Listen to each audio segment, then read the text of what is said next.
Viewers welcome to help in Telugu. నేను మీ ఇమ్రాన్. ఇవాటి వీడియోలో చాలా ఇంపార్టెంట్ టాపిక్ అనేది నేను తీసుకొచ్చాను.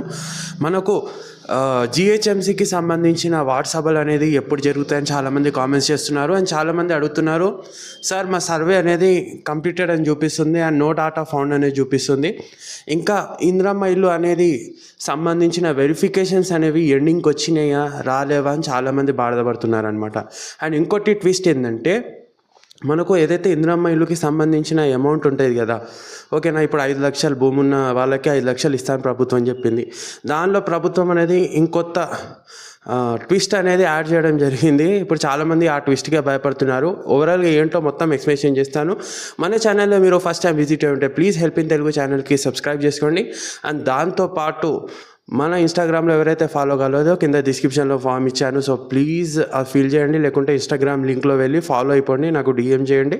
సో డెఫినెట్గా మీ యొక్క డిఎమ్స్కి త్వరలోనే రిప్లై అనేది ఇవ్వడం జరుగుతుంది, ఓకేనా. సో ఇప్పుడు చాలామంది చూడండి, మనకు రీసెంట్ వచ్చిన అప్డేట్ ప్రకారం చూసుకుంటే మనకు ఇందిరమ్మ ఇల్లు ఏదైతే ఉందో మనకు అమౌంట్ అనేది ఇవ్వడం జరుగుతుందో అది అనేది నెల రోజుల్లోనే అనేది ఇల్లు నిర్మాణం పూర్తి కావాలి అని చెప్పేసి ఒక అప్డేట్ అని మనం చూస్తున్నాం. అంటే ఎవరికైతే డబ్బులు ఇస్తారో వాళ్ళు 5 లక్షలు ఏదైతే ఇస్తారో సో అది కంపల్సరీ అనేది నెల రోజుల్లో అనేది మీరు కట్టడం మొదలు పెట్టాలి అని చెప్పేసి ప్రభుత్వం చెప్పడం జరిగింది.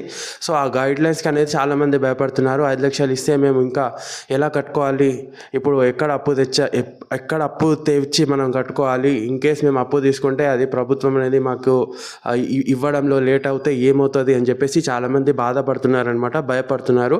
సో ప్రభుత్వం కూడా కొద్దిగా అనేది వాళ్ళకు టైం అనేది ఇవ్వాలి కట్టుకోవడానికి. సో ఇది మనకు నడుస్తుందన్నమాట.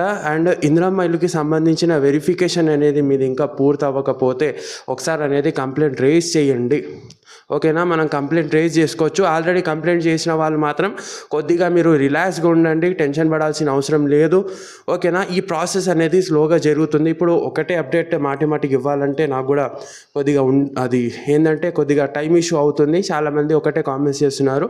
సో ఎవరైతే వెరిఫికేషన్ కంప్లీట్ అయిందో వాళ్ళు కింద నాకు కామెంట్ చేయండి. సెకండ్ స్టేజ్ కూడా వెరిఫికేషన్ కంప్లీట్ అయిన వాళ్ళు కూడా కామెంట్ చేయండి.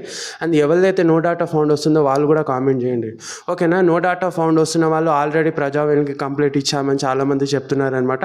సో వాళ్ళు అలా చేసిన వాళ్ళు ఉంటే మాత్రం వాళ్ళు టెన్షన్ పడాల్సిన అవసరం లేదు. కొద్దిగా మీరు వెయిట్ చేయాలి, మనకు రెస్పాన్స్ వచ్చే వరకు. ఇక్కడ మన హైదరాబాద్లో ఉంటున్న వాళ్ళు మాత్రం జిహెచ్ఎంసీ వార్డు సభ జరిగేంత వాళ్ళు కొద్దిగా మీరు వెయిట్ చేయాల్సి ఉంటుంది, ఓకేనా. సో టెన్షన్ తీసుకోకండి, దీనిపైన క్లారిటీ అప్డేట్ అనేది నేను తీసుకొస్తాను నెక్స్ట్ వీడియోలో, ఓకేనా. డీటెయిల్గా మీరు ఏం చేయాలి, ఓకేనా. ఎవరైతే అప్లై చేసుకోలేదో వాళ్ళు ఎలా చేయాలి, అండ్ రేషన్ కార్డు ఉంటేనే మాత్రం డెఫినెట్గా అప్లై చేసుకోగలుగుతారు దీనికి.